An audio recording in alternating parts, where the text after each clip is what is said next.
Utrecht is a decent team, and they will make other teams pretty difficult in the league, like PSV or Feyenoord or something. You know, they can get some points against them, but not against Ajax, man. It's totally different league, like.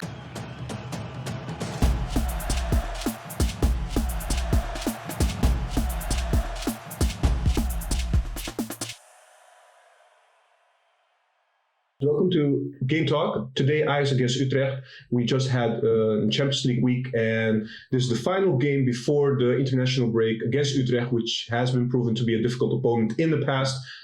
Today with Ajax. Ajax, hi guys. As I said, it used to be a difficult opponent in the past. I haven't seen anything today of Utrecht, which I would say like, wow, this is a very tough opponent for Ajax. What do you think of the game? It was a walk in the park. Yeah, it was. We were like chilling and watching the game, and we're like, this can be real, you know. The difference is so big, and I think we made a joke during the game. Onana is like eating McDonald's in the goal because this guy had nothing to do the whole match, almost nothing. Yeah, exactly. So very content with the score, and like I said, it was a walk in the park. It was never that easy. Today. We were the game started, and then within 10 minutes, I think I actually had like 4 or 5 clear-cut chances, and we were looking at each other. We were like, "Wow, it's only 10 minutes." Yeah. But how do you explain this? Do you explain like I started on the front foot from the beginning, or do you think also Utrecht was a little bit like, you know, like, I don't know, maybe shaking to play against Ajax? I think personally, a lot of teams are shaking to play against Ajax. The last seasons, and I think actually Ajax is just of another standard at the moment. That's the only explanation I have. You can say Utrecht was playing very bad. This is true, but were they playing bad because Ajax was playing so good? You know, that's the question. For me personally, Ajax was playing of a certain standard that was very high today, especially the first half. And I think because Ajax was playing that good, Utrecht could not play the way they wanted to play. But tactically, I think also if you look at Utrecht they came to the arena, to the Amsterdam arena. They came to sit on their own half and wait for opportunities to counterattack. But if you play like that, Ajax already used to playing that kind of opponents. Usually in the past, Utrecht will come and also show some physicality to the game. Yeah. Today there was nothing about that. Yeah, it was like I think it was Willem Jansen who said it at the end after the game. It was like Ajax brought their Champions League level today, and he said it, and I agreed with him. They were thinking faster, they were acting faster, so they could not get into the physical duels because Ajax were outplaying them every time. Okay. So if you have an opponent that is a little bit quicker than you or more agile, they outplay you. So you're always later than your opponent is. Mm-hmm. So is it the fault of Utrecht, or was Ajax just that good? For me today, Ajax was just that good. I think Utrecht is a decent team, and they will make other teams pretty difficult in the league, like PSV or Feyenoord or something. You know, they can get some points against them, but not against Ajax, man. It's totally different league. Like you actually touch upon a very interesting subject, which I wanted to ask you as well. We're I think 13 games now in the league, 2 draws, which happened in the beginning of the season, and 11 wins, 0 losses. Do you think we have outgrown the competition? I mean, at the moment. I think it's too early to say this because let's be honest, PSV is having a hard time because of the Malen not being there. Yeah, their attack players are injured. Yeah. So I think Ajax has a more depth in the squad than a PSV. But it's too early to say this. It's early in the season, and let's be honest, it was not that easy last season. We were competing on a lot of different stages, so it's difficult because you play more games, you get the fatigue, you know, the players are getting tired. But you can only speak of that you outgrown the competition, in my opinion, if you like win 4 or 5 times in a row without the league, without like having a big competition against you, like Lyon. Way back, you know, with or like Bayern Munich. They were like, you always knew they will be champions. They had like a streak for 6 or 7 years or something. When Ajax does this, then you can speak of you outgrown the competition. But yeah, you've outgrown the lower league teams. And I do not say Utrecht is a lower league team, but also against Utrecht today, the difference is just too big. The only big competitors at the moment in the competitions are PSV and AZ, in my opinion. AZ is playing very good football. Yeah, AZ Alkmaar is playing good. So we just have to be honest about this. The Dutch competition doesn't have that much great teams to compete with. So it's different than in England, for example. And maybe also what you touched upon, these players, most of them are already used to playing Champions League level. Yeah. So because last season and now also this season, you also see it in certain matches that they bring that level sometimes to the Eredivisie games, and sometimes it's just too much for the opponent. I actually said it today when we were talking during the game. It looks like Blind, for example, sometimes just bored. He's just freewheeling and just doing it, taking it easy, and still he. Yeah, in the second half he gave he was about, I thought, to pass the ball back to Onana, but then he gave a back heel to another player, to Zia. It was like, also you saw it, maybe, I don't know if the viewers saw it, but in the beginning, when Blind intercepted the ball and he gave a little through ball to Tadic, and Tadic was a little bit freewheeling and trying to do a little chip over the keeper. You saw Tadic smiling like... It's sometimes you have the feeling, I agree with you, sometimes you have the feeling it's like watching the Harlem Globetrotters, but then in the arena. Exactly. And for the viewers who do not know who the Harlem Globetrotters are, it's like a freewheel NBA sort of team, like with basketball. Yeah, it's not NBA, tricks, basketball with team, tricks and stuff. Yeah. So I agree with you. And what I wanted to say is Tadic missed that chance. It was in the beginning. We weren't that much up, I think. Maybe it was 1-0. Or maybe 0-0. Still 0-0. Okay. Yeah. But he was just smiling, and you saw on his face like this is going to be an easy afternoon. He was not like, I had to make this goal. He was like smiling, but without dropping their level of intensity and willingness to win. And I think they brought their Champions League level today because they know Utrecht historically is an opponent where they lose some points against, and they want to bring their A game because these kind of matches you have to win to be champion. And especially now when you have a gap between PSV and AZ and yourself, you have to maintain this gap to be champion. And like all the previous years, I think we've never had this luxury as early in the season to be up ahead like this, because usually after the winter break we had to catch up, and this time it's different. Absolutely. 4-0. We have Donny who scored 2 goals. We have Tadic who scored 1 goal. Remind me, the last Martinez, goal was Martinez, of course, the header. So I want to have a special mention before you tell me your man of the match and the ratings. What do you think of the new player, Labiat, who played today his first game of the season? Yeah, it isn't a new player. For the viewers, they know him, but for maybe the foreign viewers, they don't know him that well. But he was at Ajax already last season. New player in the squad. Then. Yes, he was the first time that he played in the squad this season, and I think he played decently. Good assist. He played decent.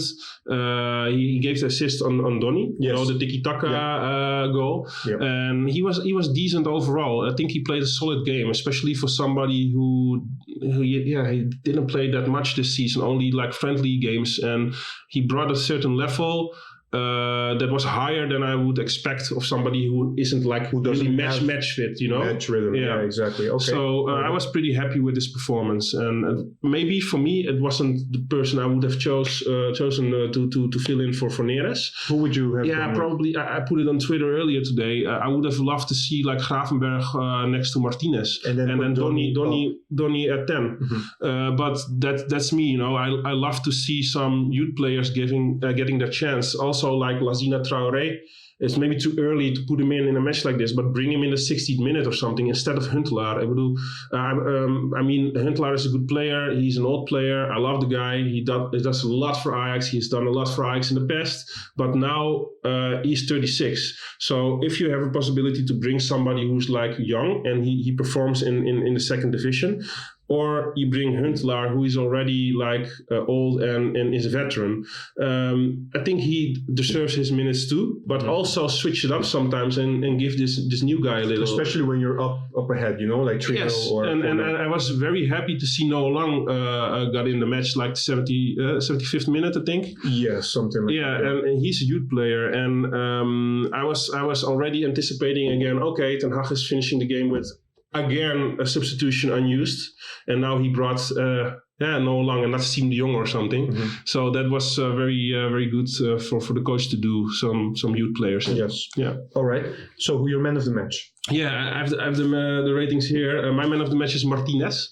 I think he played a very, very good match. Mm-hmm. He was all over the midfield. He was bossing the midfield, and the shot he had on the post. Yes, it was beautiful. In the first half, yes, yeah, it was beautiful. And he had this chance with Tadic with a beautiful through ball with a flick. That was amazing. Oh my God, I was on the couch, and I was like, oh my God, he just didn't do that. It's like FIFA style. He was flicking it. I think we would see that coming back at the social media. It was beautiful. Yeah. I would like to see it again, and especially the viewers, if you didn't see it, check it out because it was gallery play.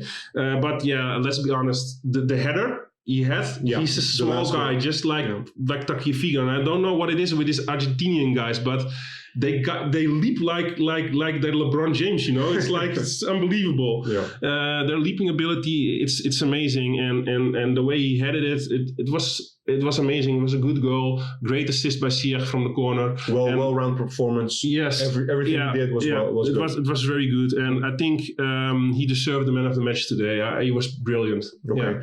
Any special mentions to other players you want to highlight? You will see it at the end of the video. There were a lot of good grades, a lot of 8s. The defense a little bit lower, like 7s. They didn't have anything to do. Not that much. Although you have to say that Blind was very key in the build-up. Yeah, I gave Blind a 7, a solid 7. He gave a lot of good passes, but you don't have to give him every time a 9. It was a good performance. I was very happy with the defense, but they didn't have that much to do in the defense. So I think it's unfair to give the defender like an 8 or a 9 only based on the passes, because the other players performed much more in a different position, and you cannot compare it at that certain stage. And the only player I gave a 5 was Huntelaar, because I think his substitution wasn't that great. He had a lot of false combinations, that he lost the ball to the opponent, and I think that could have been better. But the whole front, they get an 8 from me. Tony van de Beek, special attention to him.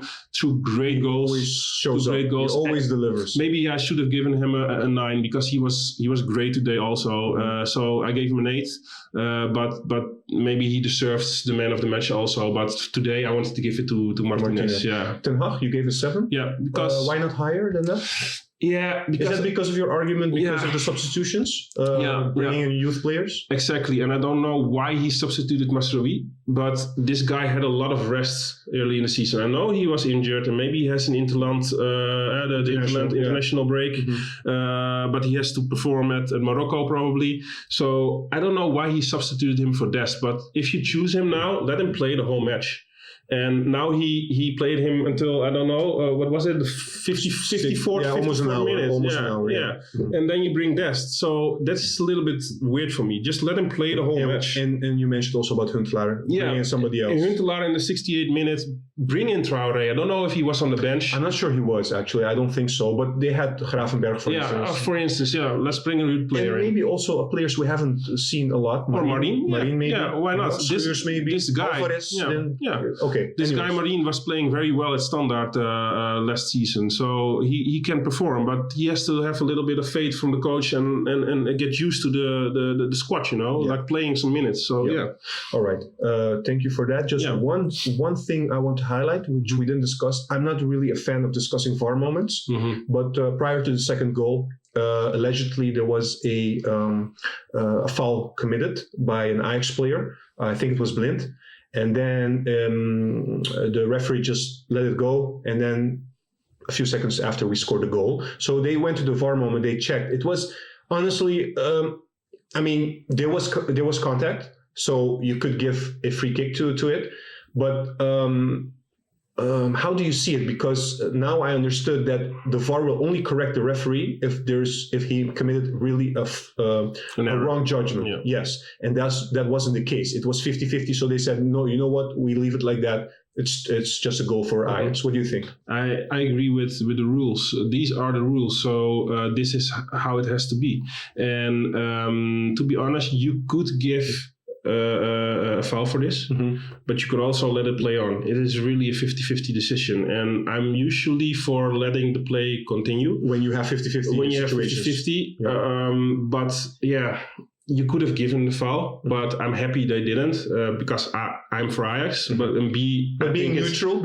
Yeah, I think it's the right decision of the VAR to let it play on, because it was, like you said, it wasn't that big of a foul to overturn the decision of the referee, and it was also not prior to the goal. It was like a minute before the goal or something. Correct. So no, not a minute, a few seconds. But still, there was some things to be done. A long time ago. It's not like prior, you know. So exactly. It's not like right after they scored. Exactly. Yeah. So this is also something. Then you can do if the play continues for 4 minutes and you have like a ball that was out over the line instead of just on the line. Then you have to go back 4 minutes. Yeah, that was a throw in, so it's not a goal. So when do you stop? So you have to draw the line somewhere. So I agree with the decision. I think it's good for the play that it continues. All right. Ajax, thank you so much. You're welcome. Guys, thank you for watching. We will be heading into an international break again.